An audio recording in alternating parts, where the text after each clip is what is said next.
Today, class. Okay. Today, this week, I should say, we're looking at contract considerations and some risk management as it involves sports events and just general events in general. Okay. So let's have some rules here, right?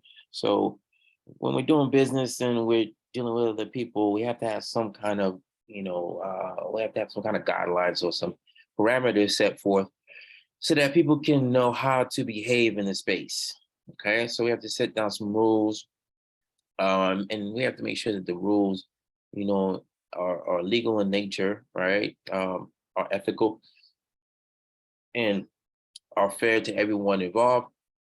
Also, we have to make sure that as we're putting the event on, that we provide a safe and secure environment.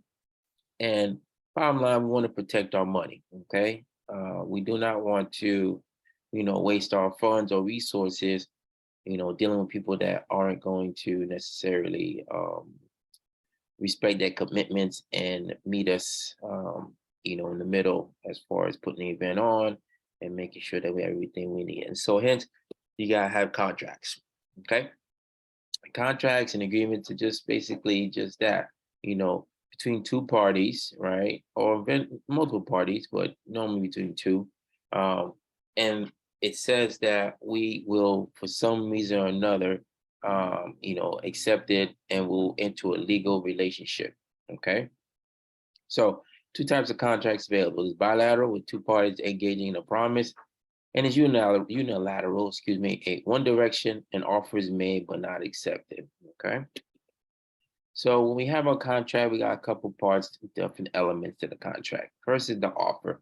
That's the promise, or first promise that one party gives to another to either do something or not do something. Okay, and there's usually a cost or a price associated with that. So basically, I'm going to provide this service, and this is going to cost you this much money, and so you agree upon that, or you don't agree. Okay, so it leads us to the next element, which is acceptance. All right, so the person or that's being offered the contract or being offered the service says, yes, I accept the terms and conditions of your contract. So it means I accept the rules or everything that you lined out in the contract, and I will abide by that, and I will in turn pay you, something else, right? Consideration, okay? Something of value offered by one person in exchange for something of value from another person, right? So kind of a bartering sort of approach, all right? So think about it in the sense that, I'm going to give you this, you're going to give me that, okay? Capacity, being of legal age and mentally capable of understanding the conditions of the promise, right?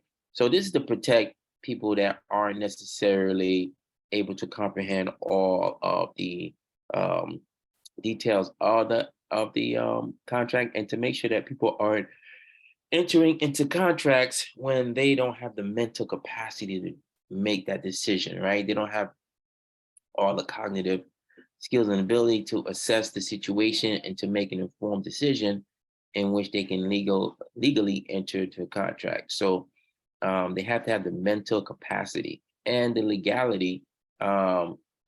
Is that the problem is made on legal transaction, right? It has to be made on something that can be legally done with or without the contract, right? So if somebody says, I'm going to pay you, this to say something like this is being, a little dramatic, but someone says, they want to hire a hitman or something, okay?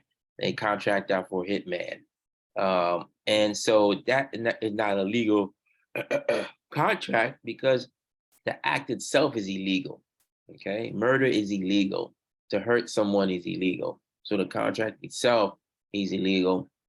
And this is why if you are the person hiring such a thing or bringing something on, you see on TV all the time, if you get caught, you get probably the most severe punishment because it's illegal to do so, okay? Different types of contracts in event management, all right? We have facilities, sponsorship, media, food and beverage, and a various other contracts that are part of the whole event or events going on within a particular entity. Some ancillary legal concerns, insurance, right? When we talk about ancillary, we talk about things that aren't necessarily on the forefront, but on the side, and kind of go hand in hand with the event, but always necessary, but not necessarily thought of initially. Okay. um, Mandatory things that we have to have that cost money, but aren't necessarily the most favorite thing to talk about or to have. Okay. So insurance is one of those things, right? We all need insurance. We have car insurance, life insurance, home insurance. So insurance is one of those things where people don't necessarily remember that they need it. It costs quite a bit, and sometimes it goes unused, which is good. But when we have it, something occurs, it's always nice to have it. Right? It makes us feel better. Okay. So this is determined by the type and location of your event. Right. Liability insurance is always necessary. Right. The facility owner will require you to purchase it to protect their interest in your event. Right. So whatever venue you decide to use, they will require some kind of liability insurance so that they make sure that they cover themselves and protect themselves in the event that you do something that causes damage to their venue, camera down into the facility. Okay. So you'll always have that. You'll always also have, depending if it's, an outdoor event. If it's an indoor event, you'll still have weather insurance, but it won't be the same. There'll be something different. It'll be more of a cancellation due to weather, but that weather experience has to be something, that's out of your control, which most natural events are out of your control, but can't be there's nothing else you can do about it, right? It has to be an event to where you're going to end up canceling the event, the actual show or sporting event because of the weather. Okay. And so um, you have to make sure you have weather insurance because it can save you from losing a lot of money. So if people purchase tickets and you cancel the event due to weather, you more likely have to give that money back. In some instances, you may not, you may reschedule it, but not everyone's going to be able to make it or want to make it to the rescheduled event. Okay.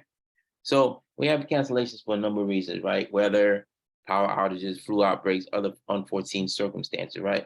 Something, there's a term called force majeure. All right. And so basically, force majeure is a clause that says that, unforeseen weather, unforeseen event, uncontrollable and unforeseen events will occur, and that insurance will cover it if that occurs, right? Or force majeure is not covered, right? But most times, force majeure is the premise is that force majeure, you have insurance or something's going to cover your losses in the event of an unforeseen or uncontrollable event happening that's causing you not to be able to put on the sporting event or whatever the case may be. Okay.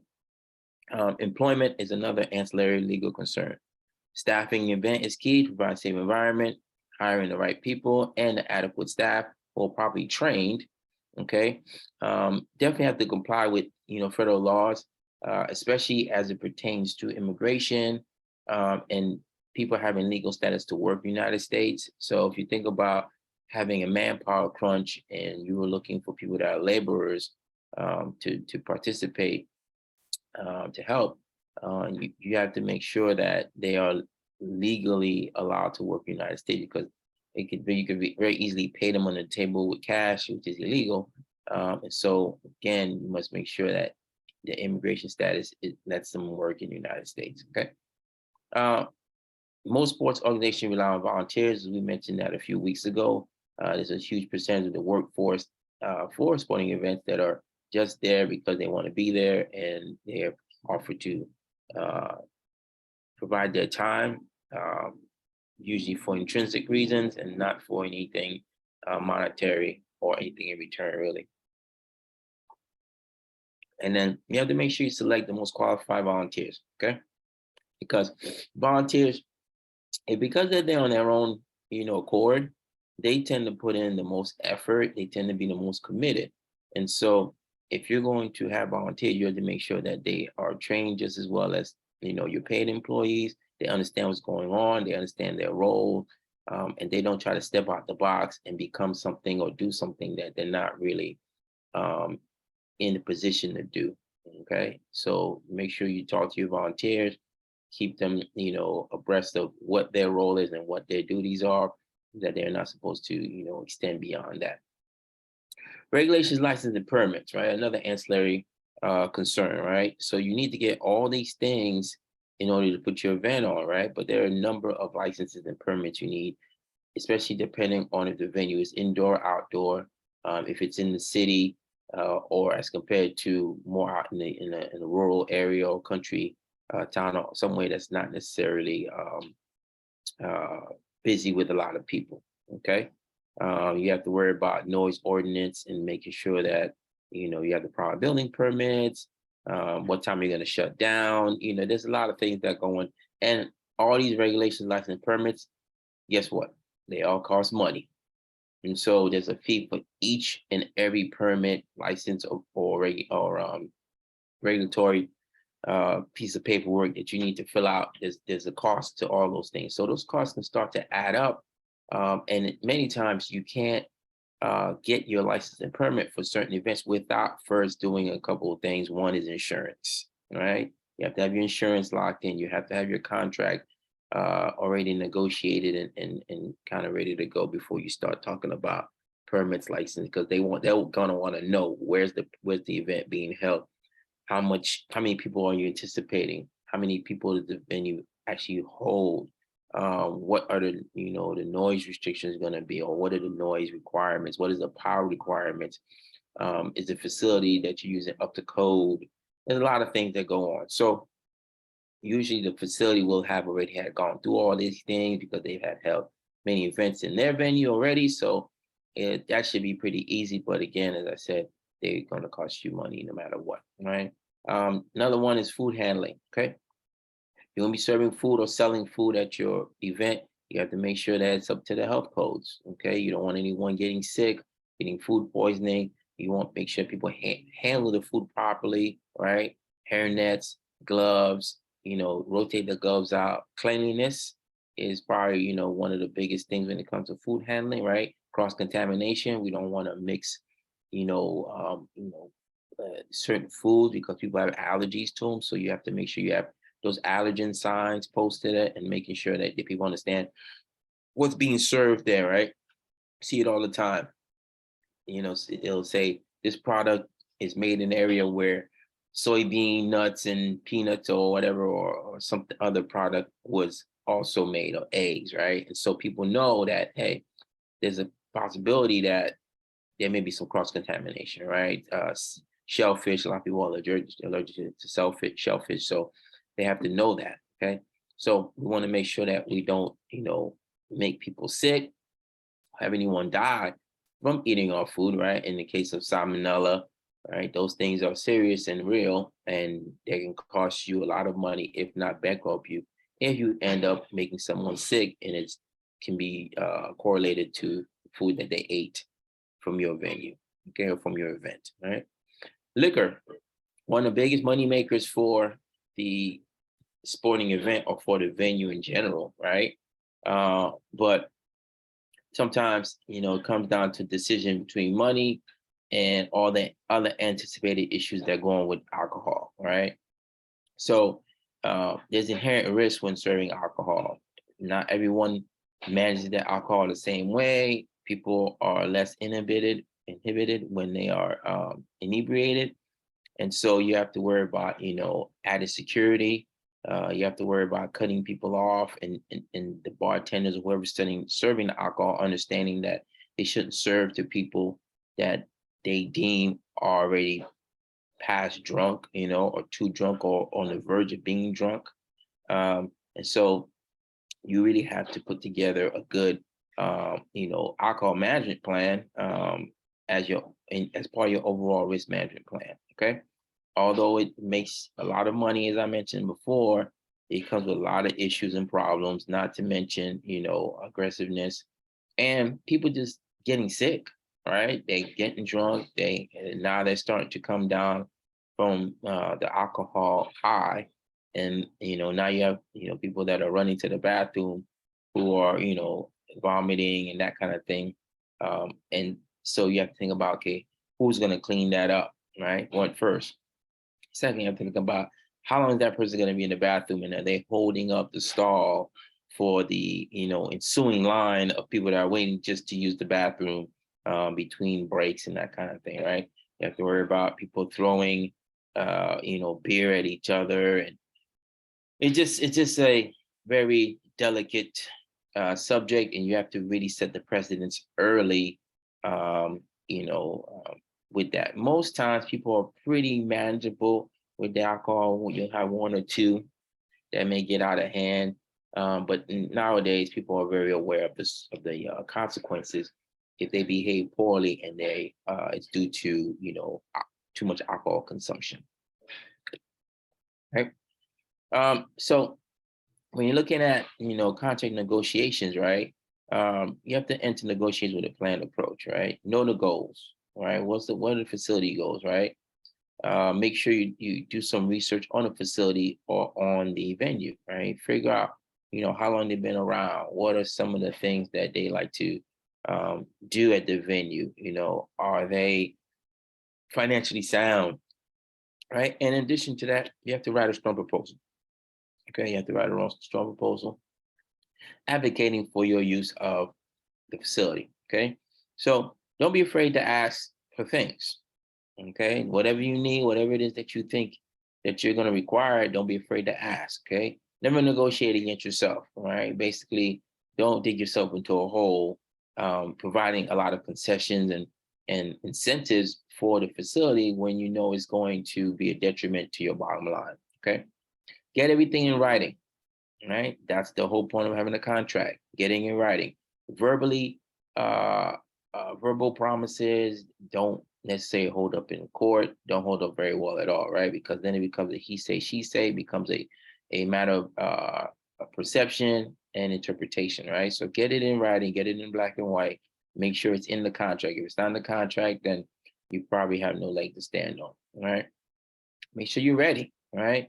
Make sure you're ready with all the questions, the numbers, as far as capacity, hours, different, types of performances, requirements such as pyrotechnics and some other, fancy, visual effects and all that stuff, right?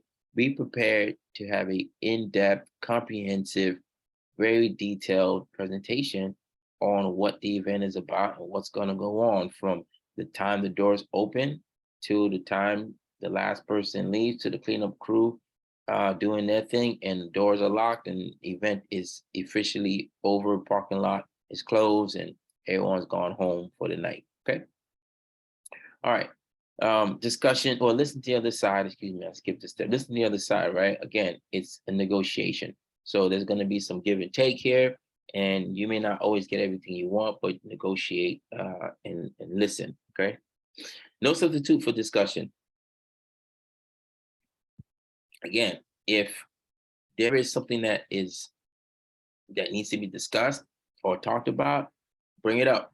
Don't wait till after to have a separate email or separate conversation with someone when the topic is concerning everyone, or the topic is instrumental or pivotal for everyone to understand. All right, so talk candidly, frankly, in front of everyone, so everyone knows what's going on, so they know hey, what to expect and what not to expect. Okay. Avoid form contracts, and all that means is that don't just take contracts that are templates or boilerplate contracts. Okay, every contract should be custom, right? Because every event is different. I don't care if you put on the Olympics for the past 30 years. Every one of those contracts is going to be different in some shape or fashion, even if it's at the same venue, at the same place, same time of the year. Okay, that things are going to change, right? So don't just sign form contract, because if you do that, there are things in there that probably don't pertain to you that you're going to be liable for, that you don't need, and things in there, probably things in there that there aren't things in there that you do need. So you have to make sure that all your needs are met, because every year things change, right? Things, whatever that contract was used for before isn't what it's going to be used for now. Okay. All right. And make sure the decision makers are in the room, right? Nothing worse than coming to some agreement and then hearing, well, I have to get back to the boss, and then once the boss, kind of looks it over, then we'll make a decision, right? No, you make a decision, you have your decision makers right then and there, ready to go. And then that way, if anyone decides that, hey, did the circumstances are correct, they need more information, you're getting it, and there won't be any delay, right? When you don't, have the decision makers within the negotiations, um, it becomes a longer process, because now we have to get back to the decision makers and then brief them, and then brief them. Things may not necessarily come out exactly the way that we discussed it, right? Because again, perception and interpretation. Okay. All right. So let's talk about some legislation, right? Events must conform to local ordinances and federal laws, right? So again, go back to, hiring, or, just having the venue compliant with a number of things, right? The first thing we'll look at is the ADA, right? American with Disabilities Act. And this is really an act that was put together to provide some relief for people that are um, physically challenged. Okay. So looking at mainstream people with disabilities in all aspects of life, of society life, right? Facilities are required to provide barrier-free accommodation that would require modifications to current layouts. Everything from event forms to hotel accommodations need to be addressed. Okay. And so basically looking at the movement and mobility of people with disabilities, right? And how they're being treated. Specifically for the sporting event, we have to look at, access, right? Accessibility. And also, they don't get mistreated because of their disability, right? So we have to make special concessions, making sure that we have wider lanes, ramps, all the seats for the most part in the stadium or venue are accessible by wheelchair. There's a number of things that go on, but ADA is one of those things that we try to make sure that we are compliant with, right? OSHA, Occupational Safety and Health Administration, right? Their job is really to manage the workforce or the labor force to make sure that nothing bad is happening as far as job-related injuries and deaths and illnesses. Okay, so we have to make sure that we don't have an event such as what happened in Texas with Travis Scott and people getting stampeded, or what happened in Korea, where people were again stampeded as they were participating in a parade, right? Or participating in a concert and you die, right? OSHA goal is to make sure that that is mitigated, right? In conjunction with the police department and the facility owners and the fire department and some other entities, right? And the staff, right? Got to make sure that the staff is knowledgeable on what the capacity is and keeping an eye out for people that doing anything in excess, bringing things into the environment that aren't necessarily the best things for the environment, such as drugs and those kind of things, right? So technology and contracts, right? E-commerce has allowed us to transact business in a timely, efficient manner. But with technology comes challenges, right? Of course, e-commerce has grown exponentially, right? Allowing people to do business in a convenient manner, much faster, much quicker than before, right? But of course, there's always problems with e-commerce, right? Can you trust what's going on? Can you trust the transaction itself? All right. If you don't have the technology, if you don't have the Wi-Fi or the internet, then you can't really do any, e-commerce. Okay. Things, how do you sign forms, and are the forms legal and lawful and binding because they were done digitally? So all these things you have to think about, right? You have to think about format. Something as simple as that. If I'm sending it PDF, can the person open it, right? Because they don't have PDF, so they have to download PDF. And what if they don't understand PDF? So there's a lot of things that occur with e-commerce, but it has proven to be a great tool for the business world. Just has its issues as far as signatures, right? Transmission of documents, like I said. Um, you can send something, it could go to junk mail, and you never know, right? Cybersecurity, people hacking into other people's accounts and basically doing whatever they feel like doing, and having access to private information, banking information, right, social security numbers, and just names in general, right? And then using those pieces of information in order to do malicious acts such as hacking people's accounts, stealing people's money, identity theft. There's a whole bevy of characters and criminals out there waiting and preying on e-commerce, um, in order to take advantage of it so they can gain whatever it is they're looking for. All right. All right. So as we talking about security and risks that are associated with e-commerce, we're going to roll into risk management and negligence. Okay. So we look at risk, we define risk as possibly a loss or injury, right? Excuse me, something or someone that creates or suggests a hazard, right?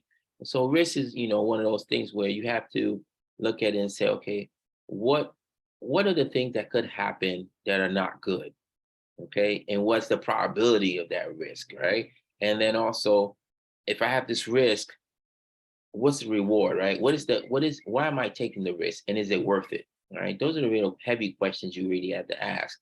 Is the risk worth the reward? Okay. And if the risk is worth the reward, then great.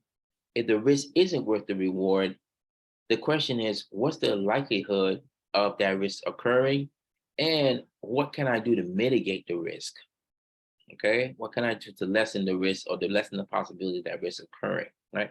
So risk management is a process of managing the risks that you can identify and ensuring those that you can't manage. To spectators, the process of forming a risk management plan is often invisible, but does not make it any less important. Event management and risk management will determine the potential for risk and identify ways to reduce those risks without injury or loss. Okay.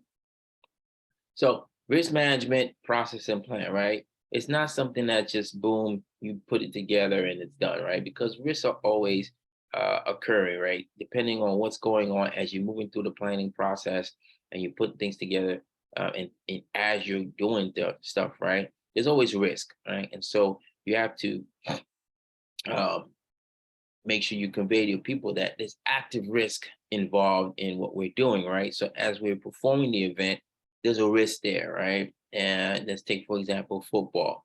Football is every play, there's a risk that is associated with just playing the game, right? Having a down. And so people can get hurt, right? And we see it all the time. Athletes, hurt an ankle or, you know, have a neck injury, which causes them to be, taken out of the game and taken to the back and taken to the hospital, concussions.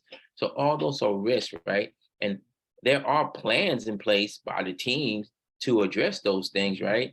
But it doesn't stop those risks from happening. And just because the plan is there doesn't mean that it's over, that we stop thinking about those risks, right? We're always thinking about those risks, and even in the sense that we have a plan, but then we have things that we attach to that plan, right? Certain equipment that we attach to, to our risk, right? PPE, personal protective equipment, right? That is in a response to a possible risk that we're worried about. Okay. Gloves when people are serving food, that is a response to a risk that we are concerned about. Okay. So a risk management plan contains all necessary elements of a crisis management plan, emergency action plan, and a communication plan. Okay. So the risk management process should happen the following way, right? And in general, that's kind of how you should think about risk and how can you, put something together to address the risk, right? You have to identify the risk, okay? Now, are you going to be able to identify all the risk? No, right? There's always something that you'll forget or won't think of, or just just wasn't seen, right? Just what doesn't anticipate to happen, never happened before. So there's those kind of risks, right? But all in all, you will have, you identify your risk, okay? You will project potential issues related to your risk. Okay, as I said before, right? What are the problems or things, the challenges related to that risk? We'll identify some remedies or some mitigating steps, right? Some mitigation or mitigation plan. All right. Do what is necessary to prevent injuries. Again, as I said before, all the athletes have special equipment. Even employees have, harnesses and that kind of thing, have a fall plan, right? For those people that are working in heights and working on scaffolding or that kind of thing, there's a fall plan. Make sure that they have, the proper gear, PPE, and they are following the rules as it pertains to them being working in an elevated height. Okay. Anticipate reaction to crisis. Okay. That should definitely be part of your risk management process and plan. In the event that the risk or the thing crisis occurs, how are we going to evacuate people, right? What are the points of egress? Okay. How do we get people out in an orderly fashion so that we don't have a stampede, right? Who are the assigned, people that are going to be posted in certain locations to help guide the flow of people out the door, right? What are certain things that need to be shut off and who's in charge of that, right? Do we need to turn off the power? Do we need to turn off the water? Who's going to be the last person to actually, be in the building or be the one that's overall managing this process if something goes on and we have to get people out of there quickly, right? What happens to the teams, the athletes? What happens to personal property, right? So you have to have your answers for all those things, right? In the event a crisis occurs, okay? Create a crisis for both, create a plan for both crisis and how it will be communicated to the public, right? So the public needs to know, how do you plan on making sure that we are safe and that we are protected from all these risks, right? And in the event that there is an issue, what's your response, right? Are we calling the police in? Are the police going to be on premises? What type of security do we have, right? There's a number of questions, right? So make sure you keep that in mind. Step 2, risk management plan, right? Identify, okay? A legal audit allows the identification of deficiencies, all right? You need to assess and classify, all right? So you have to classify, different types of risk, right? Level 1, level 2, level 3, is it high, medium, or low risk, right? That allows you to properly allocate the resources to a specific event, right? If there's a low likelihood of it happening and it's a low impact risk, something that can happen, but not necessarily have a major effect or influence on the event, then you know that, okay, I don't need much for this risk. A toilet, overflowing or being clogged or something to that effect, that's a risk I'm worried about, but it's not a risk that is going to stop the show.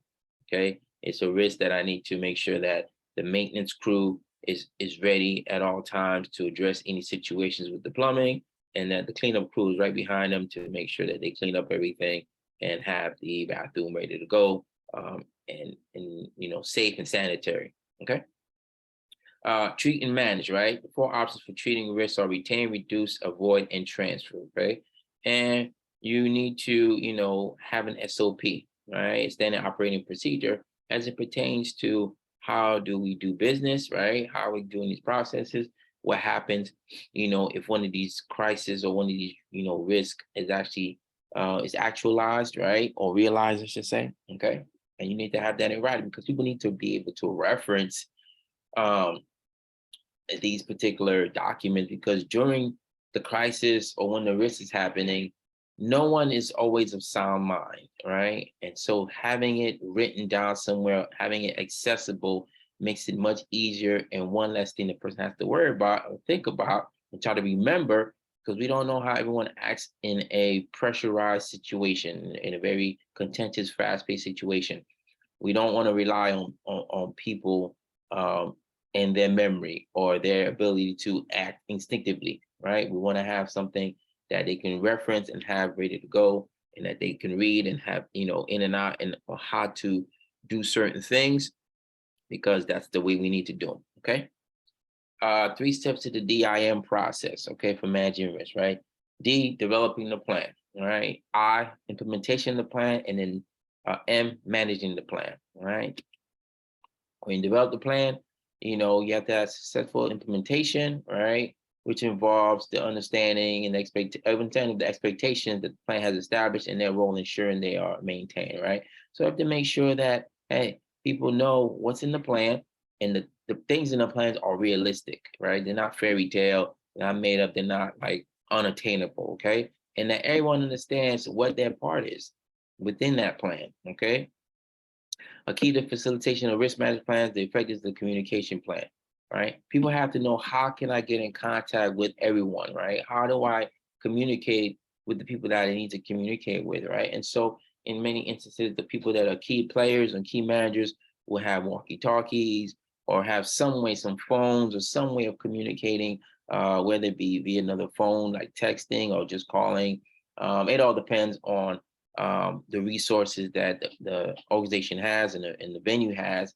And if it's law enforcement security, they normally have, their little speaker system or communication system that they bring with them so they can talk to each other, but then they have to be able to talk to the venue managers or the event managers, right? And so how do we do that, right? So we have to put that as part of our communication plan. And that's one of the most necessary parts, critical parts of the whole plan, okay? Handbooks, emails, posters, flyers, and other forms of communication are essential to maintaining consistency and expectation and open lines of communication. Again, as you can tell, handbooks, email, posters, flyers are all hard, black and white, readable, accessible documents, right? And so there's no thought necessary to trying to remember what's in a handbook, right? What did the email say? Okay, you can just go to the email, right? You can go read the handbook and make yourself familiar with all aspects of the handbook. Posters and flyers you'll have around to make sure people are aware of what's going on, right? Just to remind them and have it in their face constantly, just so they know, okay, if we need to, get out because of fire, the exit is here, right? Simple stuff like that. Hey, in the event of an earthquake, please go to, downstairs to the basement, or please exit the building, or in case of fire, do not use the elevator.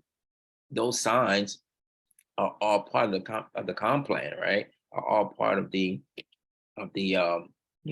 developing the plan, right?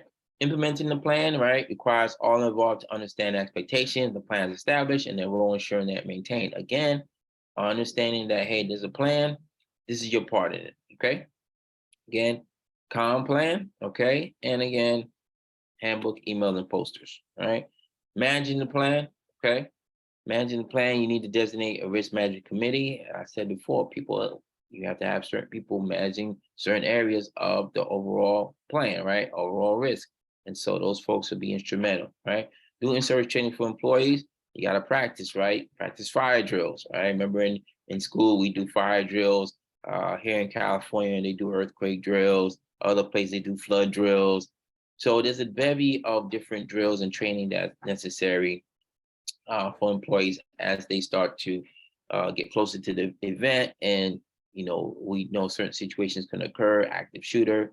Okay, we have to do training for those things, because if you don't train and practice them, people won't really know how to react, right? They'll know the rules, they know what they're supposed to do, but doing them is a different thing, right? So you make sure that you do some training for those posts when it comes down to implementation time, okay?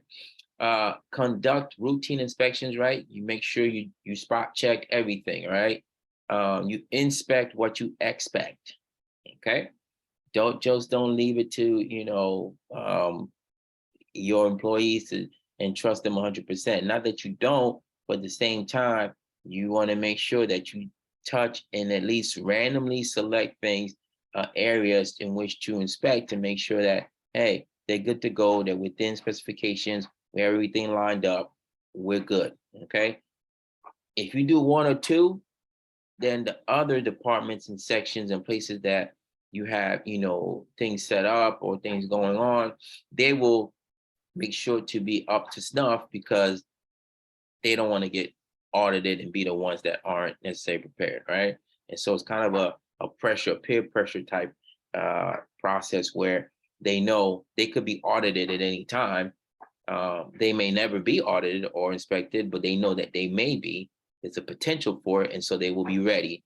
And all the other areas will be ready, right? Because they know if they don't pass inspection, things aren't ready, there's potential for them to be let go, terminated, or the event could be canceled altogether because things aren't ready to go. And no one wants that to fall on their shoulders or be their responsibility.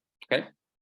Documenting incidents is important to keeping your plan up to date, right? You got to document incidents to make sure that one, that documented is put on paper, that incident is put on paper, excuse me, and that the time, date, what the incident is about, the who, what, why, when, and where are documented, but also to make sure that whatever the situation was, that has been rectified and that a plan has been put in place, or at least things have put in place so that doesn't happen again, right? That's really the key to keeping your plan up to date and to making sure that everything is up to code and ready to go, right? Nothing wrong with mistakes happening or things occurring or risk, turning into actual situations. But if it occurs, during training or during a time when the event's not going on, or even when the event's going on, if we fix it, we document it, and we put some kind of remedy to it, we need to have all that documented and to make sure that, we address the situation appropriately. Because then once the event is over, if someone decides that there's going to be a lawsuit or something like that, and they are going to sue you for negligence, you can at least show that, hey, we took all the steps necessary, we documented everything, we fixed it, and then we put some other steps in place so that it wouldn't occur again. Then that will save you a lot of pain and heartache if such a lawsuit does occur. Okay. Don't forget that the plan is an evolving document that's updated yearly. Okay. So make sure you know that your risk management plan is something that is a living document. Okay. And should always be looked at and shouldn't just be dusted off, taken out and change the name and then boom, or change the title because of a different event and then boom, slap it down. Right. Now, if you're having the same event over and over again, all right, yes, the risk management would be the same, but you still should look it over very quickly, just to make sure that nothing new has occurred, right? With the innovation and technology that we have, there's new risks associated with having an event. And so you have to kind of evaluate those things and make sure that you have a circumstance or some resource for that, okay? So some threats to the events, right? Medical attention, right? So in the event that at the event there's a medical situation, you have to have the appropriate medical personnel on hand, excuse me, right? They should be certified CPR, first aid, and the AED, which is the automated electronic defibrillator or something, that electromagnetic or something like the defibrillator. Basically, is the defib, right? The thing that with the two paddles they rub together, boom, sends a current through the body to jumpstart the heart.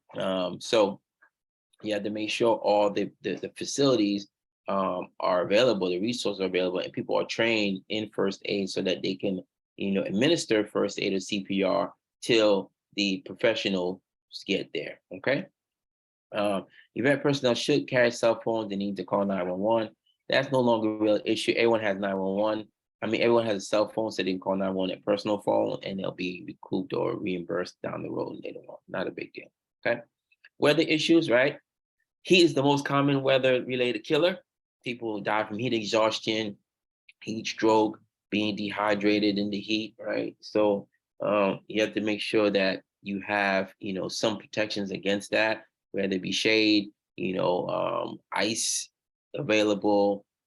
Some venues have misters where they have, a mister system where it's going throughout the whole venue and it's misting cool water, in a very light spray type fashion. Some have cool tanks or cool buses where you can actually go into a room and it's set at a low temperature, which is cool and gets people out of the heat for a certain amount of time. You just need to have access to air conditioning and fans and that kind of thing as much as possible. People understand that they're going to an event that's outdoors. So as I say, a music festival and it's in the middle of summer, there's heat come with that. So they should come prepared also, right? They should come with hats and sunscreen and all the things they need to know, they need to have to protect themselves, right? They should come hydrated, and ready to go. But that doesn't always occur. That's why you have to be ready in the event to help people protect themselves. All right. Bloodborne pathogens, right? That's something that OSHA deals with, right? We don't want to spread disease through the contact of blood and such. That's why if someone is, cut during cooking or food handling, they have to clean that up, bandage it up, and have to make the blood stop, right? As you can see in any sporting event, once there's blood, that person either comes out the game or the event stops, and then they have to be treated. And if and when they are treated and the blood stops flowing, then they can get back in the game. If not, then they have to go get that taken care of and they may not return, right? And so you have to make sure that there's no blood, being contaminating either the goods, the services, or the products that are being given or provided to the fans, okay? Equipment and supervision. Equipment is essential in sport for protection of participants. I spoke about this already, right? That there's certain, equipment that the football players have, that basketball players have, like all athletes have, right? Hockey, doesn't matter, soccer or football. We have a personal, protective equipment just for that, to protect ourselves, to make sure that we can participate in the event in a safe manner. Okay. Same thing goes for, the venue staff. Okay. There's safety inspections, okay, that we do. As we mentioned before, I'm coming to check to see how you're handling the food. I'm going to make sure that, there's people are wearing gloves and hair nets, and aren't, talking over the food and doing things that are unnecessary and may cause some issues with the food, or just in general, right? We have to make sure that elevators and stairs and floors aren't wet and slick. Especially if you're coming in from the snow or some rainy weather and you're coming into the building, there's potential for the floors to get wet very quickly, and then people to slip and fall and hurt themselves. And then again, that opens us up to lawsuits and other things of that nature. Okay. Talked about food handling safety already, right? Food poisoning. Follow the CDC rule recommendation for food safety, right? Center for Disease, Communicable Disease, and that kind of thing, right? CDC. Drones is a new thing with food, and just being able to deliver food with drones. You have to be careful with how that works, and the drone actually delivering the food and dropping it off to the particular fan. So I don't see that too often. Once in a while, in an outdoor facility on some very high-end venues and teams, you may see the drones going. And they tend to be effective. Sometimes, the drones will malfunction, but you just don't want the drone falling on someone and hurting someone, right? Or food dropping down on someone and hurting someone, okay? You have no-fly zones established, right? Specifically in certain areas that, it's in DC, there's no-fly zones around the White House and Capitol building, right? And those kind of things. So drones may not be a resource that you can use, or you may have to cut out certain parts of your event because there's a no-fly zone, okay? Doesn't sound like something serious, but it definitely is something serious and real, okay? Potential to be a major threat, biological weapon used remotely, all right? Natural disasters, okay?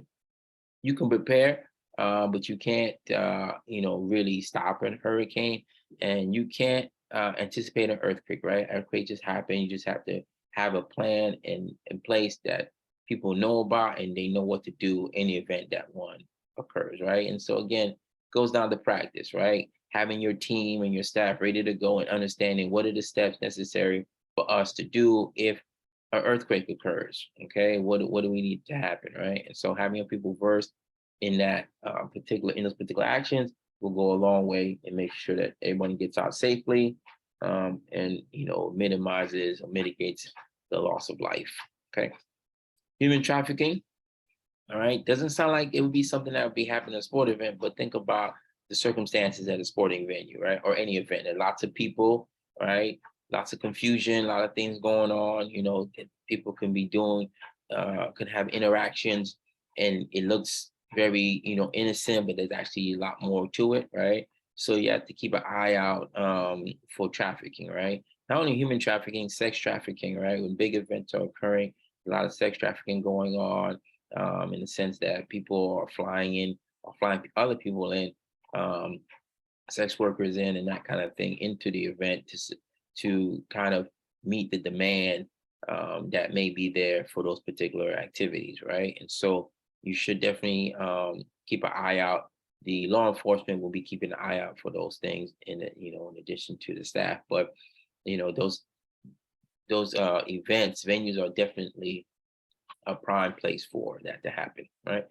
We talked about insurance before, right? We talked about liability insurance, and but you also need cancellation insurance. Just make sure that something happens that you didn't plan for, that's unforeseen, and occurs, and you have to cancel the event. Then you have to make sure you have your insurance, right? Let's think about events such as Adele, right? She had a residency in Vegas, and she had to cancel it because she wasn't happy with the way everything was set up. Her voice wasn't prepared. She had just had surgery on her vocal cords, and so she wasn't prepared to put on a show that she wanted to put on.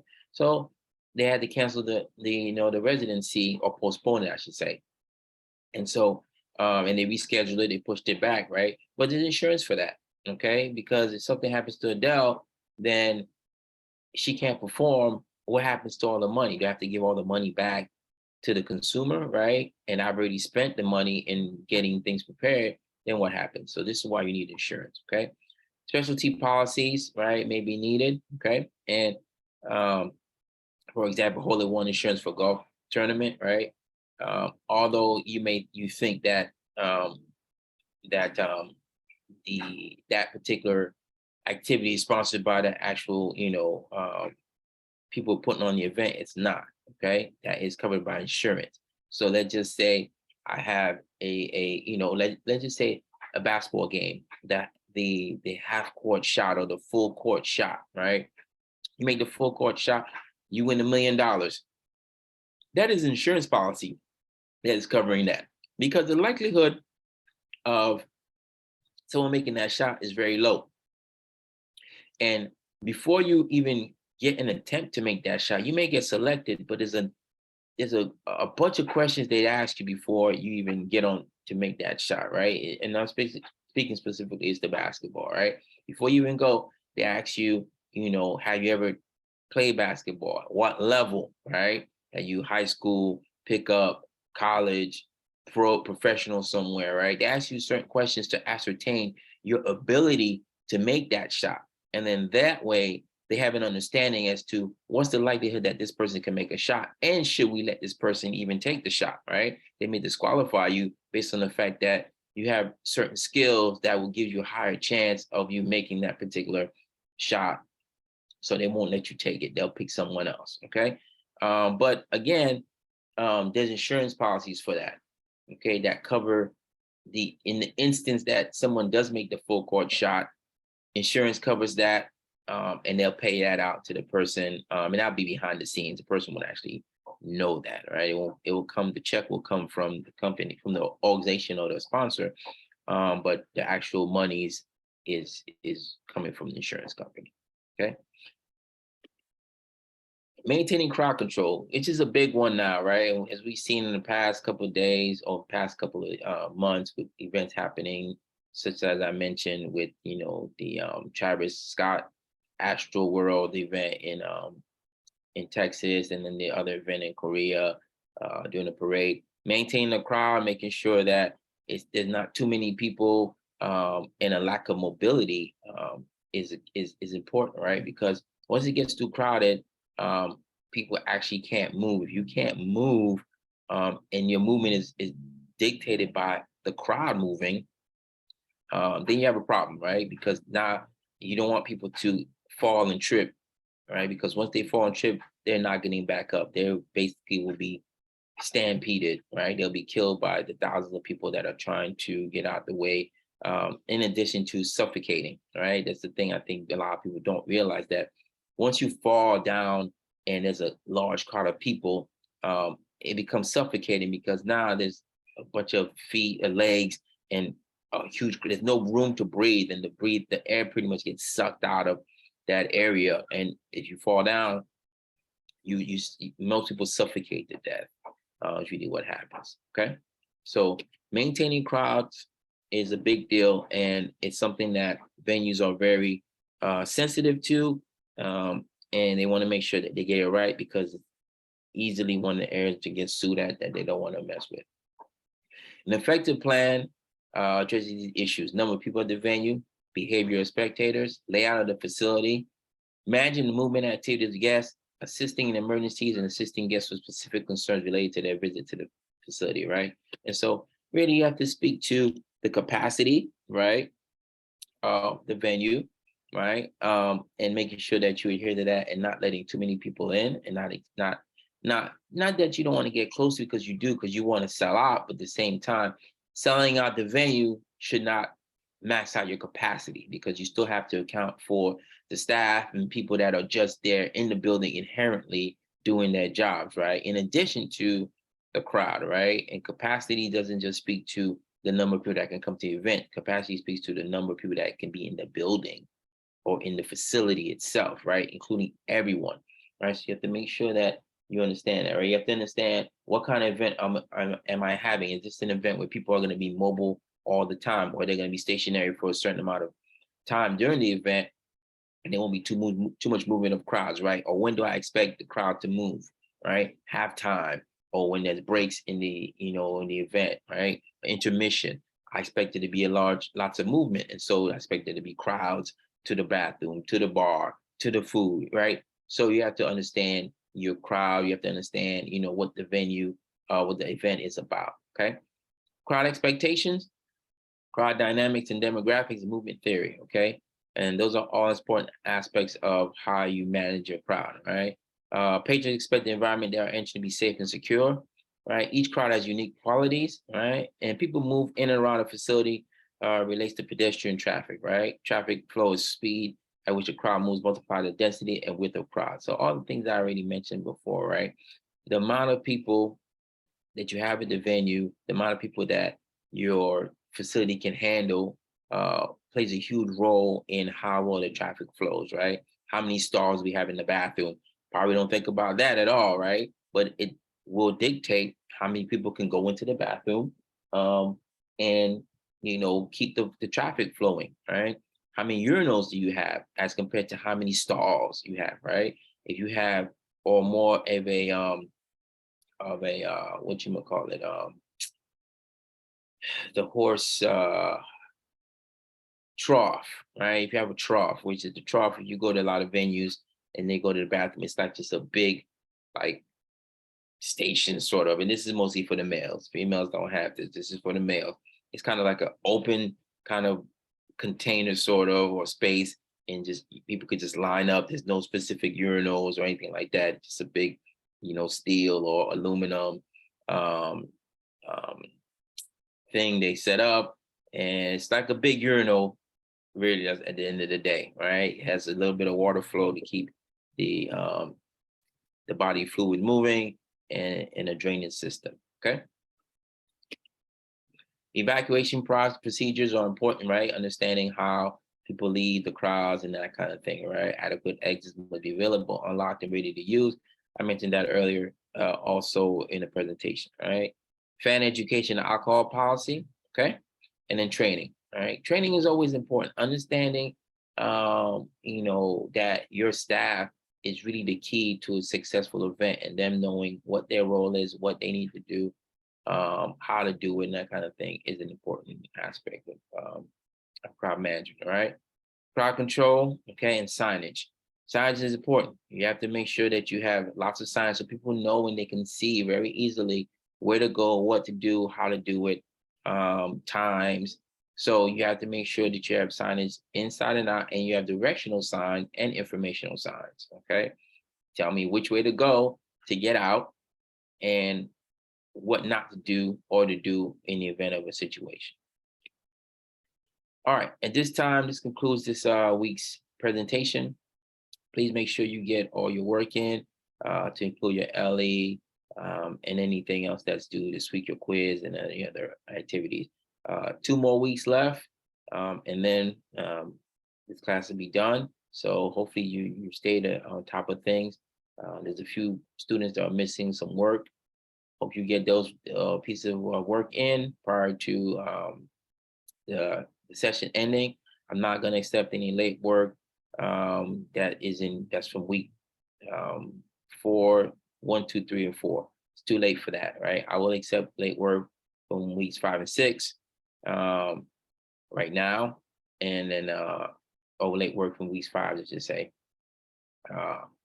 But as we get closer to the end, I'll be less amenable to accepting late work. Okay, so keep that in mind, and I hope you have a good week.